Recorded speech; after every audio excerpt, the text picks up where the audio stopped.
মেথিকান্দা স্টেশনে নির্যাতনের শিকার সেই বাক প্রতিবন্ধী বৃদ্ধার মৃত্যু। নরসিংদী রায়পুরার মেথিকান্দা স্টেশনে দুর্বৃত্তদের হামলা ও নির্যাতনে আহত বাক প্রতিবন্ধী সেই পরিচ্ছন্নতা কর্মী ববি বেগমের মৃত্যু হয়েছে বুধবার দিবাগত রাত 1:15টার দিকে। নরসিংদী সদর হাসপাতালে নেওয়ার পথে অ্যাম্বুলেন্সে তার মৃত্যু হয়। ববি বেগম প্রায় 25 বছর ধরে মেথিকান্দা স্টেশনে পরিচ্ছন্নতা কর্মী হিসেবে দায়িত্ব পালন করে আসছিলেন। তার কোনো স্বজন ছিল না।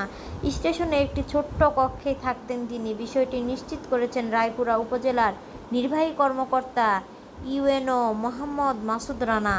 জানা গেছে, গত 4 জুলাই রাতে দুর্বৃত্তরা মেথিকান্দা স্টেশনের একটি কক্ষে ঢুকে ববি বেগমের উপর নির্মম নির্যাতন চালায়। এ সময় তাকে মারধর করে তার দীর্ঘদিনের সঞ্চিত 40,000 টাকা লুট করে নিয়ে যায়। ঘটনাটি সামাজিক মাধ্যমে ব্যাপকভাবে ছড়িয়ে পড়ে। পরে স্টেশনের কর্মী তাকে আহত অবস্থায় উদ্ধার করে রায়পুরা উপজেলা স্বাস্থ্য কমপ্লেক্সে ভর্তি করেন। সেখানে প্রাথমিক চিকিৎসা শেষ তাকে আবার স্টেশনে ফিরিয়ে আনা হয়। এরপর বিভিন্ন রাজনৈতিক সংগঠন ও রায়পুরা উপজেলার নির্বাহী কর্মকর্তা তার পাশে দাঁড়ান। সর্বশেষ বুধবার রাতে হঠাৎ তার শারীরিক অবস্থার অবনতি ঘটলে প্রথমে রায়পুরা উপজেলা স্বাস্থ্য কমপ্লেক্সে নেওয়া হয়। সেখান থেকে উন্নত চিকিৎসার জন্য এই বৃদ্ধাকে নরসিংদী সদর হাসপাতালে নেওয়ার পথে রাত 1:15টার দিকে অ্যাম্বুলেন্সে তার মৃত্যু হয়। এ বিষয়ে রায়পুরা উপজেলা নির্বাহী কর্মকর্তা ইউএনও মোহাম্মদ মাসুদ রানা বলেন, রাতে স্বাস্থ্যের অবনতি হলে প্রথমে রায়পুরা উপজেলা স্বাস্থ্য কমপ্লেক্সে ভর্তি করা হয়।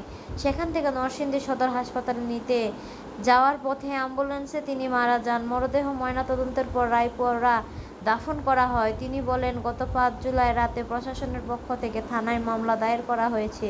তবে এ ঘটনায় এখনও কাউকে আটক করা যায়নি। পুলিশ প্রশাসন বিষয়টি নিয়ে কাজ করছে। আশা করছি হামলায় জড়িতদের দ্রুত বিচার মুখোমুখি করা সম্ভব হবে।